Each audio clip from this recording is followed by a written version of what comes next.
Notes from the Upper West Side, a novel by Dan Wrench.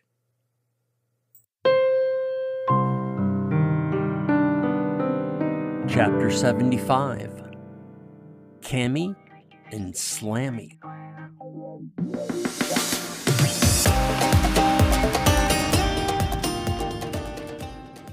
Cammy sent me an assload of texts in those last few days before Fuck Date 2.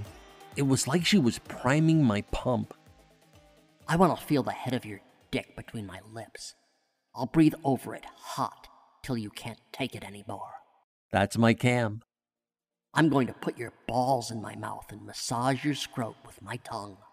The head of my dick reappears in... I'm going to rub the velvet head of your dick against my clit just to see who squirts first. Here's an example of my replies. I am so going to slam that pussy.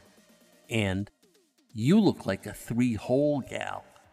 I even went oral with, I am so going to suck that clit. I know. I was definitely not giving as good as I got. Not even close. But look it. Cammy was sitting there clicking away on her phone with all the time in the world. She even worked in a closed-off cubicle with high walls so nobody could just glance over and see what she was up to. She could fiddle with the words as much as she needed. Day, night. I get a little message about my dick and how she's going to bring me off. I had to make sure the phone was on mute whenever I was in the app so Junior wouldn't hear the ding every hour or two. Me, on the other hand, I'm married and surrounded by eyes, and I'm a fucking bartender in a damn Irish tavern where the only solitude I can get is in Alvo's office.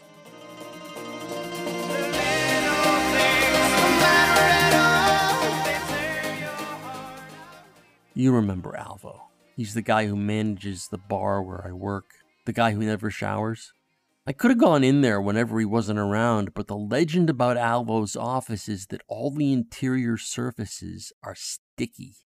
And that legend pretty much keeps me and my coworkers on the suds and customers side of the door. So I was stuck sending texts to Cammy from my phone in the morning after I dropped Harry off at school and Sammy was working on that big feathery mastodon in his room.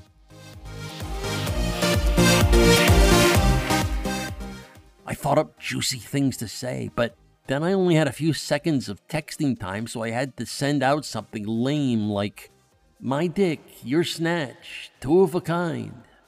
I even took a break from Fern's face at lunch one night so I could ramp up my banter. But then I realized I had a bigger problem. Namely, Cammy was too good at writing smut and she wrote it all the time. I couldn't compete. Every time I sat down to bolt out one of my filthy thoughts, I'd see she sent me a new one. I'd open it up and read something like, I want to slurp it slow all night. I can do that, you know. Not really slurp hard, but little swirls round the head. Sweet little kisses. Licks. Ever had an all-night rod? Huh? While the girl holds your scrot in the cup of her hot little hand, draining your balls all night. She was the Shakespeare of swollen cock. I'd see that on my phone and it was like my brain was hit with a phaser on stun. So I texted back, I am so gonna ball you.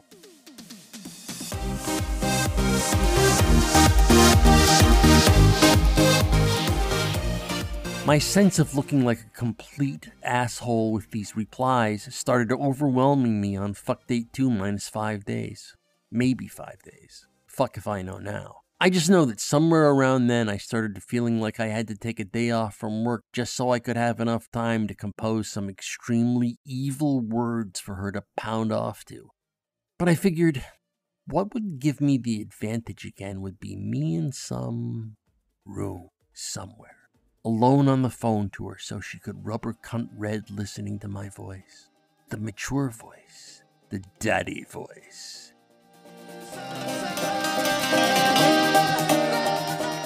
Then, when I heard the little gaspy explosion, I'd be able to rest easy again. My mind was made up about the phone call when her texts started giving me stage directions. I definitely wasn't giving her libido the full court slam, so she started sending me little prompts. They were great at first, but then Gonna put that wet liquor in my sweet little hiney. Baby loves it when daddy tongues whole. Doesn't it make you ask yourself, when did chicks start craving tongue up the ass? I guess it's possible they always craved ass face, but didn't realize it was something they could have until they discovered the internet.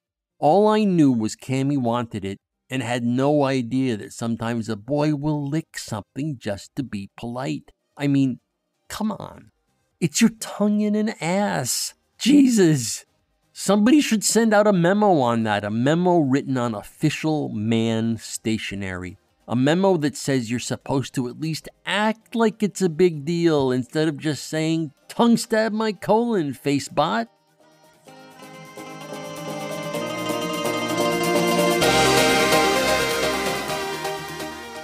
But on the other hand, she thought my phone call proposition was a stroke of genius.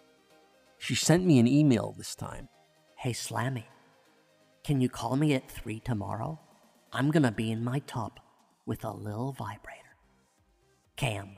Yeah, she called me Slammy. I thought that was cool. Then I thought about it a little more. It was really cool. I kind of doted on it. Cammy and Slammy. I was a gentleman. I gave her top billing. That's who we were, Cammy and Slammy. I could see us calling each other that as the years passed and our fucking matured, and she stopped wanting tongue in her ass all the time. When the boys were grown up and I finally told the wife to pack her bags, Cammy and Slammy would be together and people would call us Cammy and Slammy. I loved thinking about that.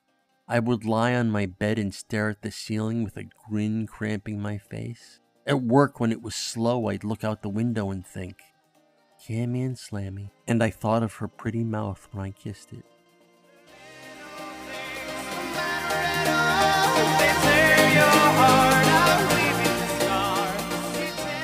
Notes from the Upper West Side is a work of fiction.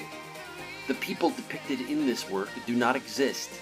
Notes from the Upper West Side, copyright 2020 by Dan Wrench.